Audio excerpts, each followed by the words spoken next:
Welcome to the Christmas Connection, where the magic of the season comes alive. Join your host, Dawn Mack, as she connects you to the heart of the holidays. From cherished traditions and inspiring stories to conversations with the people who make this time of year truly special. So grab a cup of cocoa, get comfy by the tree, and let's celebrate the joy of the season together. This is the Christmas Connection. Hello and welcome to the Christmas Connection. I'm Dawn Mack, your host, and welcome to episode 2. I am so delighted that you joined me today, and we have got a great show lined up. And before we launch into the show, I wanted to ask, how is your week going? And have you already started watching all of the holiday movies that are now out in full force on Great American Family, on Hallmark Channel, on Hallmark Mystery? Have you found a favorite yet? Are you watching some of your old familiar favorites? Are you glued to the TV 24/7? Well, I can't say I've been glued to the TV 24/7, but I have definitely been taking in a lot of the new movies this year, watching them around everything else I've got going on. But I found them to be rather good and a great kickoff to the season thus far. I will say one thing. If you have not watched A Christmas Prayer on Great American Family as of yet, you definitely need to check it out. It is one of the best movies I have seen in a very long time, and it captures all of the essence of the Christmas season and what it's all about, and it gives you all the Christmas feels you could ever want.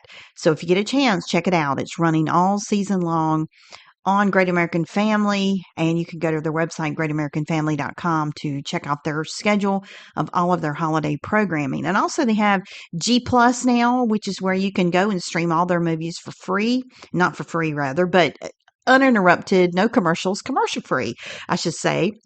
And I think it's like, I don't know what it is a month, but the subscription is very nominal. So you definitely want to check that out. Also, over the weekend, I made pumpkin bread from scratch.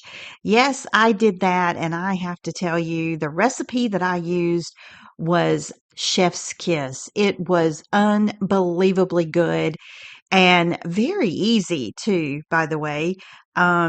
I absolutely loved it. It turned out better than I could imagine. I used to do a lot of baking back in the day, but I don't get much time to do it anymore. And so around the holidays, I always make time to do it. And so I had a hankering for pumpkin bread, and it turned out amazing. And by the way, I found that amazing pumpkin bread recipe over at sallysbakingaddiction.com. I just did a Google search and went onto her site, and oh my gosh, it is unbelievable, all of the recipes that she has over there. And needless to say, I have a feeling that pumpkin bread is not the only thing I'm going to be baking this holiday season. She has all sorts of desserts, cookies, brownies, every kind of sweet treat you could imagine for the holiday season and beyond. Over on her website. So check it out, sallysbakingaddiction.com. I don't think you'll be disappointed. Well, we have got a great show in store for you today, and we are going to get to it right now.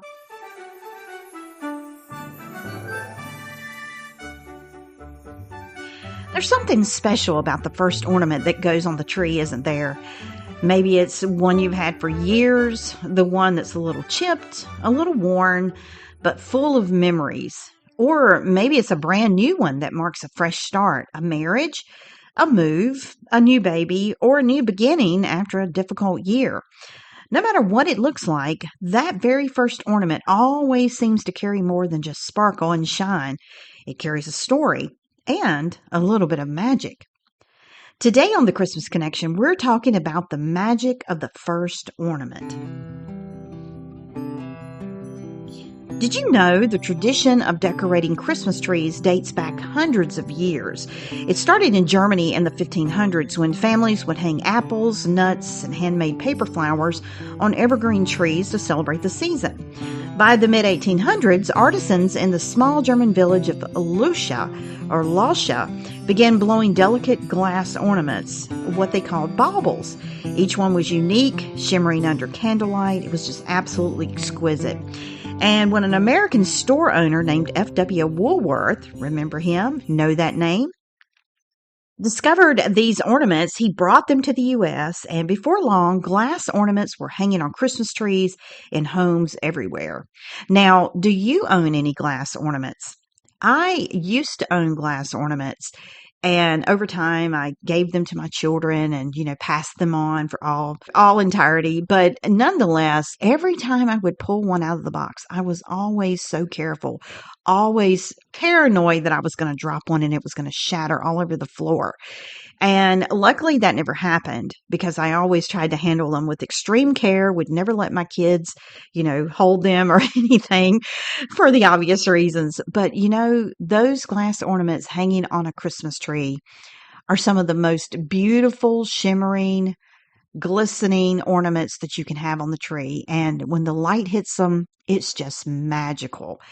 It's incredible to think that a simple little bauble, something that was invented in Germany long ago, kind of became the inspiration for glass ornaments as we know them to be today.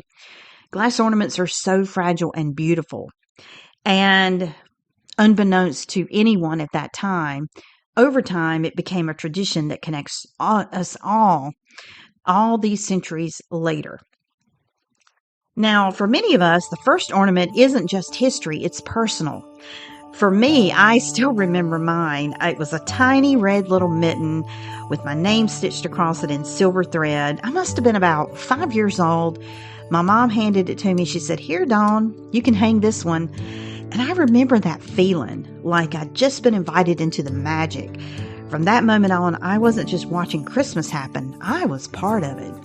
That little mitten has been through everything. New homes, new trees, new memories. It's a little faded now, but every year when I unwrap it, it takes me right back to that moment, standing by the tree, surrounded by the smell of pine, twinkling lights, and the sound of Christmas music floating through the house. That's the thing about the first ornament. It's not really about how it looks. It's about what it holds. For some people, that first ornament marks a milestone. The first Christmas after getting married, buying a home, or having a baby. For others, it's a remembrance, a way to honor someone who's no longer with us. Some families even buy and make one ornament every single year, adding to a growing collection that tells the story of their lives. Every scratch, every little crack, every glimmer of color tells part of that story. It's a visual timeline of love, laughter, and life right there on the tree. Maybe that's why the first ornament always feels different. It's the moment the tree comes alive. It's the moment memory meets meaning. When you think about it, the Christmas tree is kind of like a scrapbook, but instead of pages, it's branches. Each ornament is a memory tucked between twinkling lights. Some are handmade with too much glue and not enough glitter. Others are gifts from friends or treasures picked up on family trips. And some, and maybe just one, are priceless because of who they remind you of. As you hang these first ornament this year, take a moment to pause. Let the memories rush in. Remember where you were when you got it and all the Christmases it's seen since. The beauty of the season isn't in the perfection of the tree. It's in the memories that live there. For many, the first ornament is more than nostalgia. It's a symbol of faith. It reminds us of the first Christmas long ago, when the star shone bright over Bethlehem, marking the greatest gift ever given. That's the true heart of Christmas. The lights, the ornaments, the carols, they're all reflections of that one moment when hope entered the world. So maybe when we place that first ornament on the tree, we're also placing our gratitude for the blessings we have and for the promise of what's still to come. I'd love to hear about your first ornament, the one that means the most to you. Was it passed down through generations, something your child made? Or maybe it's brand new, marking a milestone in your life. Whatever the reason behind it, share your story with me. You can message me on Instagram or Threads at Christmas Connection Podcast, or visit ChristmasConnects.com to send in your story. Who knows? Your memory might be featured in an upcoming episode of the Christmas Connection. As we wrap up today's episode, remember this. The magic of the season isn't found in the tinsel or the lights. It's found in the moments, the memories, and the meaning behind every ornament you hang. So as you decorate your tree this year, start with the one that tells your story, because every Christmas memory begins with that first ornament. Thanks for listening to the Christmas Connection today. Thank you for joining me.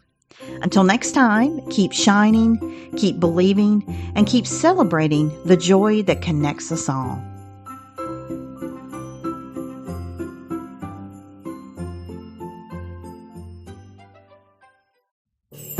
Thanks for joining us for another heartwarming episode of The Christmas Connection with your host, Dawn Mack. Stay connected with us all season long at ChristmasConnects.com. Follow us on social media. On Facebook at The Christmas Connection, on Instagram, Threads, and TikTok at Christmas Connection Podcast, on Blue Sky at Christmas Connects, and on X at TCC_XMASPOD. From our hearts to yours, thank you for letting us be part of your holiday season. Until next time, keep believing, keep sharing the joy, and keep that Christmas spirit shining bright.